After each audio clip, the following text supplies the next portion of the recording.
Interstate 69 is a gigantic infrastructure project that was proposed in the early 90s. There's an existing piece of I-69 that goes from Indianapolis north around Detroit into Canada. A group of people proposed putting an extension in that would go south from Indianapolis through southern Indiana, through western Kentucky, western Tennessee, down into Mississippi, over into Arkansas, and through Louisiana and Texas all the way to Mexico. And it became known as the NAFTA Highway. The NAFTA Highway has been sort of misunderstood, and it's become the subject of a lot of conspiracy theories, but I-69 was the original NAFTA Highway. The reporting for a book like this obviously requires a lot of travel, and I just drove the entire route from north to south and tried to meet everyone I could and tried to see everything I could.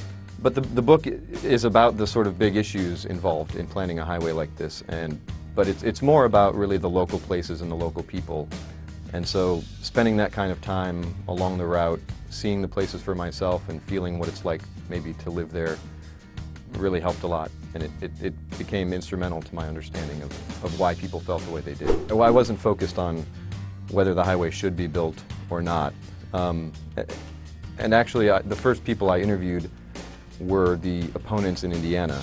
And you'd have a hard time meeting the people in Indiana without feeling that what they're doing is sort of heroic and progressive. Their heart is definitely in the right place. And I thought that I might meet the people trying to build the highway and feel that they were approaching it a little bit more cynically.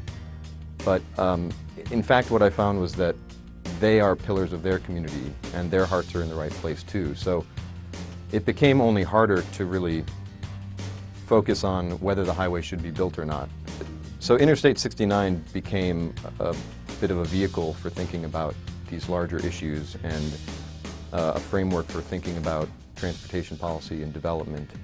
And so as time went on, I really became less interested in whether it should be built or not.